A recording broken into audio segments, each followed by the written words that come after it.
how to rid Candida in 24 hours and make sure it doesn't come back. The Candida treatment that most people are prescribed is designed to fail, and I can prove it with just one little piece of information. The research shows that once the Candida has built this protective shield inside your gut, it's called a biofilm. It literally takes 1,000 times the normal dose of an antifungal to penetrate this protective biofilm to get to the Candida. But once I show you how it works, you'll be able to crack it open and get to this Candida, very A to B. But before I break this whole thing down, I want to tell you the single most powerful thing you can do right now to start to dismantle this biofilm is called Saccharomyces boulardii. And they found that it produces these very powerful enzymes that can literally go into this protective barrier biofilm and start to dismantle it. All right, the first thing about Candida, people think it's just like a yeast. It's not. It's actually something much more pathogenic. The interesting thing about Candida is it can morph into different shapes and different things. So you have phase 1, where it's just like a round yeast. It's pretty harmless. It lives in your body. It doesn't bother you.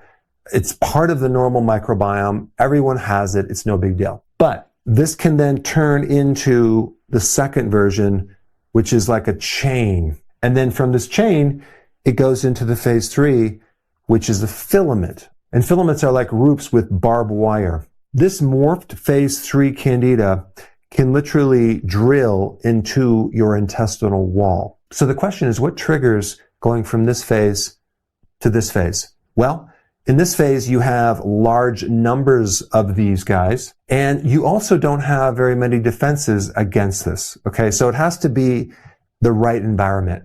And just so you know, Candida thrives in environments that are very alkaline. Okay, just make mental note of that. We'll come back to it. So the Candida is very opportunistic. It waits for the right time to come out and beat you down. And at this stage, they're building this biofilm protective shield.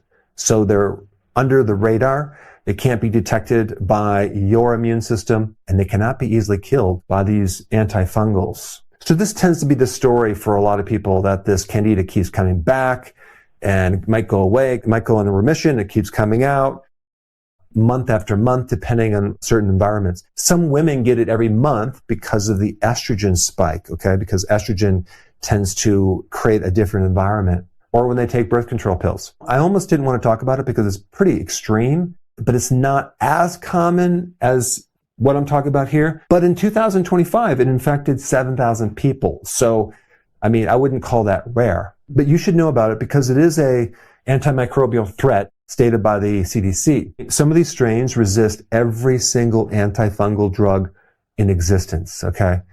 Now, the bad thing about this is the mortality rate is between 30 and 60%. People die from this, but it's mainly a hospital superbug. One of the absolute worst places to be when you're sick is in the hospital. So let's talk about the environment that makes your body very susceptible to pulling in this Candida. Number one, the big one, antibiotics.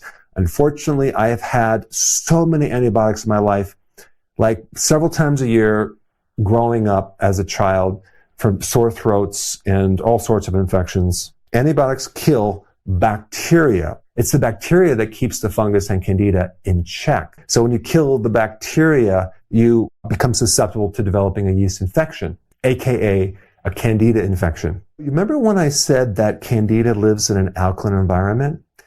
Well, the byproduct of when certain microbes eat fibers and other things, they produce acids like butyric acid and acetic acid and lactic acid. Those acids create an environment where this Candida cannot grow that well. But if you kill them with antibiotics, your pH starts becoming more alkaline. Unfortunately, 80% of all the antibiotics in the US go to livestock. So even if you don't take them, you might be getting them indirectly.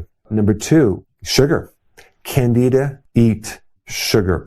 Now, you can also get this sugar from consuming refined starches as well, aka junk food, because pretty much all junk food has starch and sugar in it. But sugar specifically is the food that Candida lives on. And the byproduct of this sugar is ammonia. Now, I don't know if you've ever experienced this, but some people, their breath smells like ammonia. The ammonia is a survival thing because ammonia is super alkaline. So the more ammonia that it can release into your body, it can live longer because now it just changed the environment. And the worst thing a person like that could do is keep eating sugar. Number 3 is stress. If a person is going through a lot of stress, that alone will activate cortisol and suppress the immune system, allowing the microbe to survive better. And also, as a side note, Candida has a tendency to downgrade your vitamin D receptors. So if your vitamin D receptors are downgraded, you're going to have to take more, probably 20 to 30,000 IUs to allow it to work. Because fighting Candida involves a strong immune system. And without vitamin D, it can't work. The next one is antacids.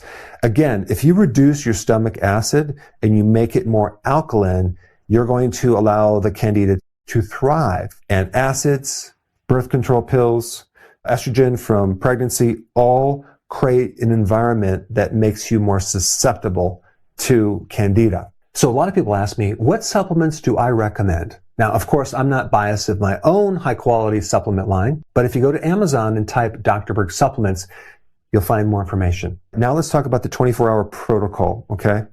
We have step 1 right here. Starve it, okay? Stop feeding it sugar and starch. You're going to have to go on a ketogenic diet. That includes eliminating alcohol, grains, things that turn into sugar quickly, and get rid of it. Because then you're literally going to starve off the Candida that has nothing to live on. And on top of that, I would do intermittent fasting as well, because again, you're starving off the resources. Our bodies can very easily thrive on fat, okay, when we don't eat. We can tap into our fat supply, but they can't. So it's our advantage.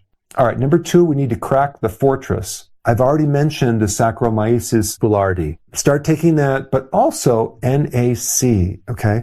It's also good to start breaking up the biofilms. Now, here's another potent one, oregano oil, okay? What oregano oil does is it actually kills the Candida directly, okay? It's a natural, not just antibiotic, it's an antifungal, it's an anti-yeast, antiviral.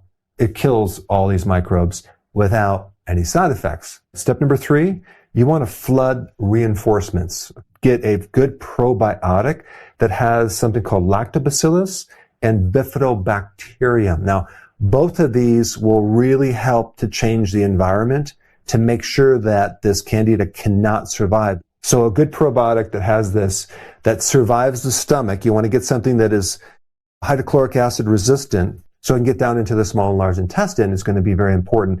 This is the rebuilding part right here. The other thing I'm going to recommend is fermented foods with each meal, like sauerkraut, kimchi, or even like kefir. All of these are very acid. A tablespoon of coconut oil has caprylic acid in it that can actually directly help kill Candida. So coconut oil stops the growth of Candida directly. And then I also recommended some apple cider vinegar in a glass of water. Sip it with a straw, but don't take it straight, okay? You want to dilute it like 1 tablespoon or 2 tablespoons in a glass of water 2 or 3 times a day. That's going to start to acidify the body and improve the pH of the environment. Now, there's a lot of other things you can do too, like add garlic and onion and clove. Those are all really important to start to make this thing go bye-bye. And like I said before, vitamin D is important. Now, if you can get out in the sun, that would be best, because then you're going to get the vitamin D. But if you can't, then take at least 20 to 30,000 IUs of vitamin D3 every single day. And of course, with that, make sure K2 and magnesium to allow it to work better. It wouldn't hurt to take some zinc, but sometimes when you get a vitamin D product, it actually comes with a zinc, so you don't have to worry about that. And I already mentioned the stress, so go for a long walk each day. Try to get at least 8 hours of sleep. And those actions are literally the best things you can do to make sure that Candida goes away and it doesn't come back. Since we're talking about microbes, if you have not seen my video on L-reuteri, it's a cultured yogurt that you can make that can take your health to the next level. It'll increase oxytocin, which will decrease your stress. And that's also not a bad thing to take with this, because the pH of that is extremely acid.